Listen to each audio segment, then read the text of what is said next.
Apa maksudnya? Nggak lama baru ngomong begitu Habib Ahmad bin Alwi datang. Kata Habib Ahmad bin Alwi, hei katanya, lu mau tahu kenapa gue buang air di sini kencing? Nanti Habib Abdullah bin Muhsin tamunya tidak bakal habis seperti laler-laler itu yang kerubutin. Sampai sekarang terbukti keramatnya Habib Abdullah bin Muhsin. Udah 1 abad lebih tamunya nggak pernah habis. Lihat, kalau kita pakai akal nggak nyampe.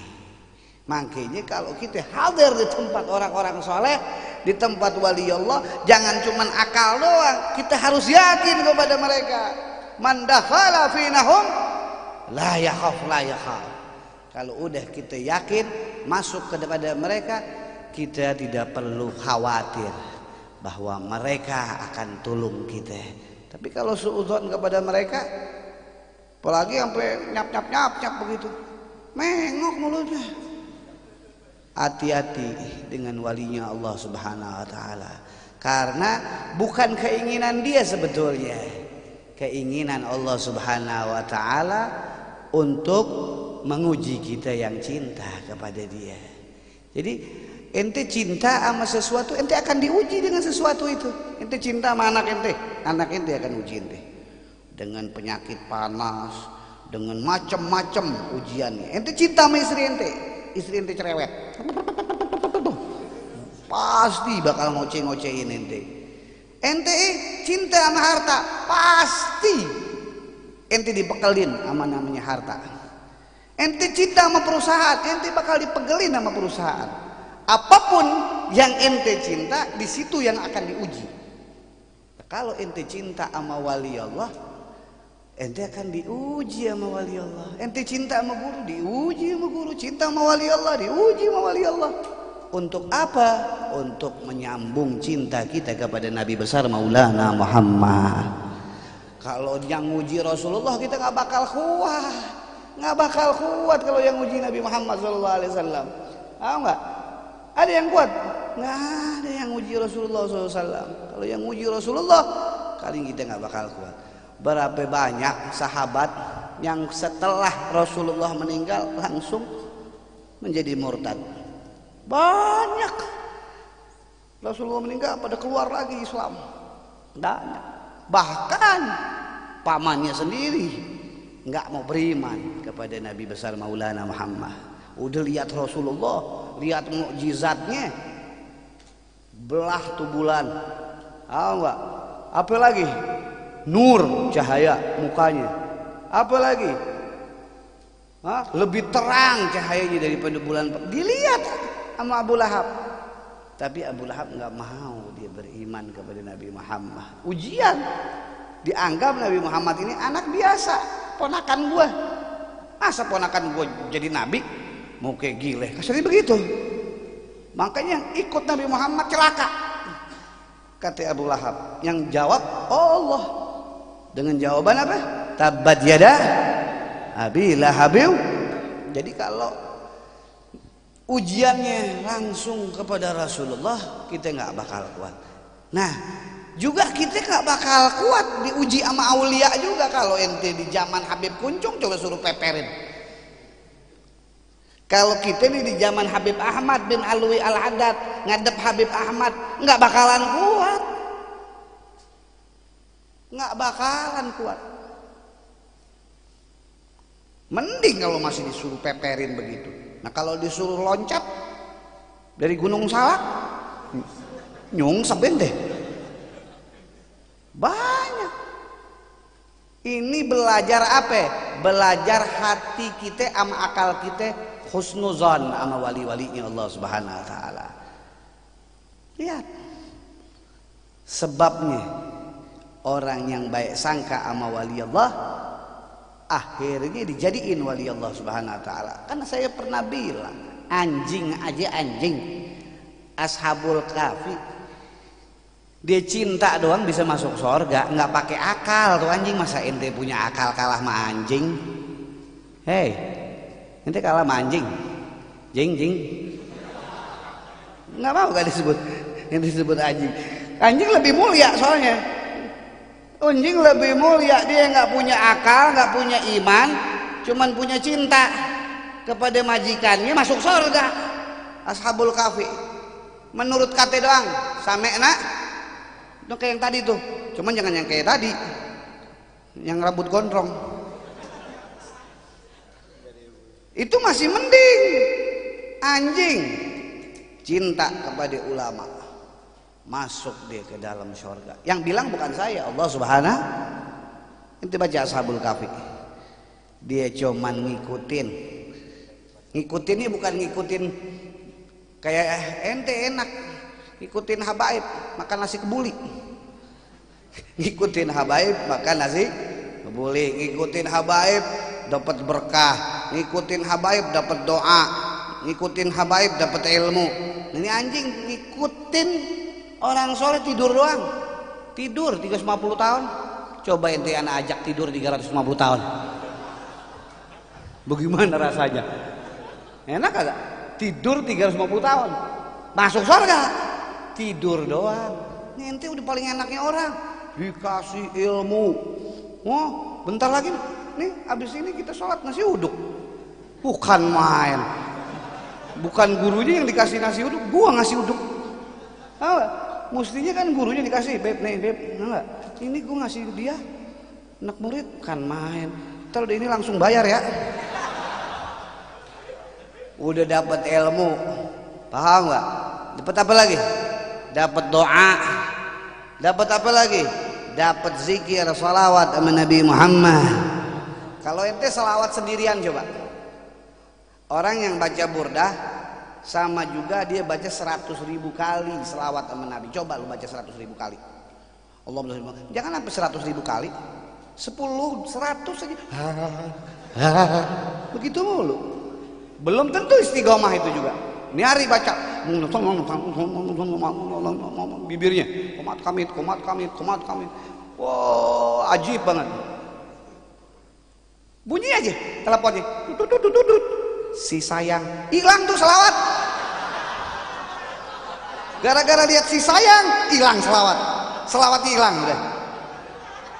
Kalah sama si sayang. Nggak dibaca-baca tuh selawat. Muke gile dasar. Siapa yang ngerasa? Yang ketawa. Tuh. Tapi baca burda bareng-bareng kita sama juga udah baca 100.000 kali salawat sama Nabi besar Maulana Muhammad. Wah, coba itu baca salawat 100.000 kali. Bukan main. Ini baca burda aja pengen kencing lagi. Coba tuh lihat Jamal udah keringet dingin, kaki ke atas ke bawah, kaki ke atas ke bawah. Baru burdah doang. Enggak, ke 100.000 kali bisa 2 hari 2 malam. 100.000 kali kalau yang nggak biasa. Nah ini baru 1 jam setengah. Perut udah bunyi. Perut. Apalagi ente nih, muka-muka sahibud duhon. Wah, bibirnya depan asam pengen ngerogoh. Ini baru kasarnya apaan? Baru kasarnya baca burdah doang. Tapi alhamdulillah dapat pahala 100.000. Itu baru pahala baca burdah, belum pahala tadi dengerin nasihat solehin, belum pahala mandang ulama, belum lagi pahala apaan? Sembahyang isya berjamaah nanti, baca ratibul haddad. Oh, kan main. Beres itu masih uduk, bukan main. Salah dah. Coba ngejamanin zaman Habib Kunjung ente gimana? Dipeperin tai. Kalau cerita di Hadramut tuh tanya Ustaz Muhyiddin, disuruh loncat, gua bukan bohong, disuruh loncat muridnya. Coba lo mau jadi anak murid gua suruh loncat, wallah, laporin polisi lagi gua ntar lo.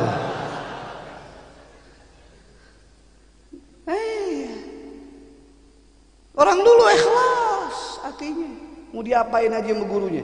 Wah, orang sekarang Makan setan kali ya. Bentar-bentar ngadu, bentar-bentar ngadu. Kayak gile. Komnas HAM. Apa lagi?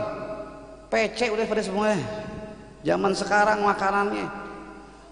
Aduh, la ilaha illallah. Jangan dulu. Allahumma sholli ala Muhammad. Enggak.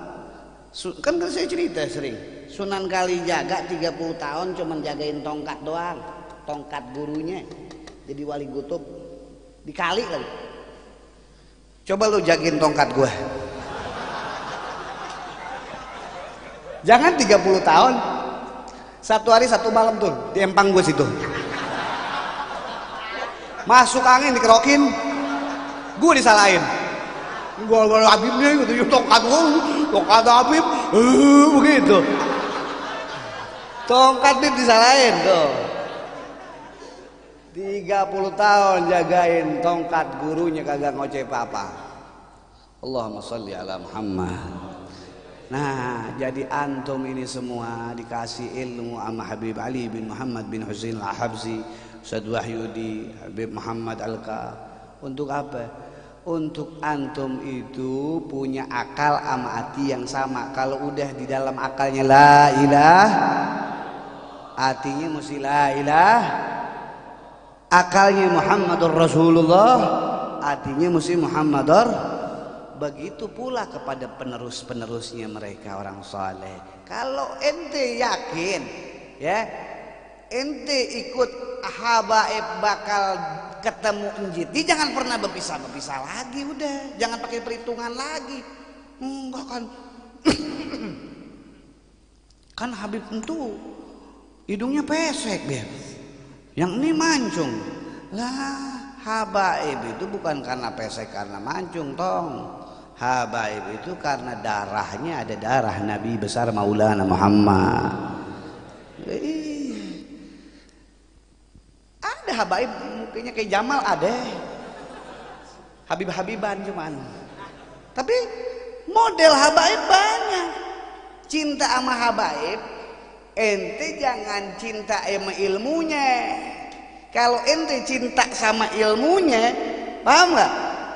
Nanti ada habaib yang model kayak Habib Kuncung, ente kebingungan. Wah, ini nggak ada di ajaran jitnya nih. Kebingungan nanti ente. Cinta kepada zatnya, di dalam dirinya ada Nabi besar Maulana Muhammad. Tuh, kalau ente cinta kepada ilmunya, nemuin kayak model Habib Kuncung, bingung ente. Waduh, ini sesat, ajaran sesat nih. Waduh, ini ajaran tidak betul. Bisa kita harus hancurkan ini. Begitu. Wah, kualat akhirnya. Gara-gara apa? Suudzon kepada cucu Nabi besar Maulana Muhammad.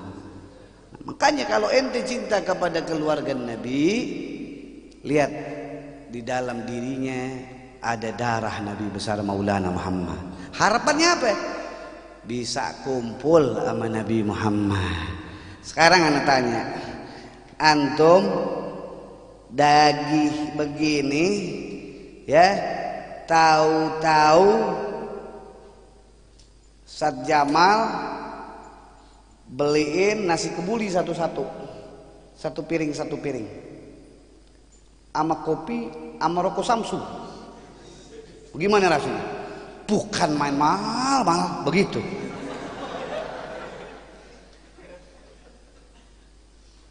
Tuh, kalau ente ngerasa hayalan ente aja begitu nikmat, itu kecil. Ini sekarang duduk, ana ajak ente besok ketemu Nabi besar Maulana Muhammad. Habaib gitu nih aja. Ini kan saksi. Besok nih Habib Ahmad Alka bakal ngomong menjidnya. Habib Reza Al-Habsyi bakal ngomong menjidnya. Habib Mahdi bakal ngomong menjidnya. Habib Hashim bakal ngomong menjidnya. Jam segini, hari ini, detik ini, Fulan Ibnil Fulan, mereka membaca salawat burdah untukmu hai kakek kulu, baginda Nabi Yuna Maulana Muhammad. Saksi. Yang penting kan saksi. Baru habaib, belum ustadz nih. ada Ustadz Muhyiddin, ada Ustadz Wahyudi, belum lagi antum semuanya. Bakal ngomong nih, ditanya antum, bener nih si Jamal baca selawat sama Nabi? Benar, teriak semua, benar, begitu. Makanya jangan malas-malas, pakai alasan. Beb, nggak ada mobilnya, Beb. Mau hujan takut, iman lu iman hujan. Baru hujan. Jangan kendor selawat sama Nabi kita Muhammad sallallahu alaihi wasallam. Terakhir, kita diajarkan untuk sama akal kita, hati kita mencintai wali-walinya Allah Subhanahu wa taala, agar kita bisa berkumpul dengan junjungan kita Nabi besar Maulana Muhammad. Semoga Allah Subhanahu wa taala menjadikan kita yang berkumpul di sini tidak hanya kita memiliki keyakinan kepada para wali yang dalam, tetapi kita mempunyai keyakinan yang dalam kepada junjungan kita Nabi besar Maulana Muhammad, sehingga kita tidak ragu lagi dengan Allah Subhanahu wa taala. Mari kita tutup majelis ini dengan kita membaca salawat kepada Rasulullah sallallahu alaihi wasallam, sehingga apa-apa yang keluar dari kata-kata, dari tingkah laku, pikiran hati kita yang gak baik, diampunin berkahnya Nabi kita Muhammad sallallahu alaihi wasallam. Ya habibi, ya habibi, baby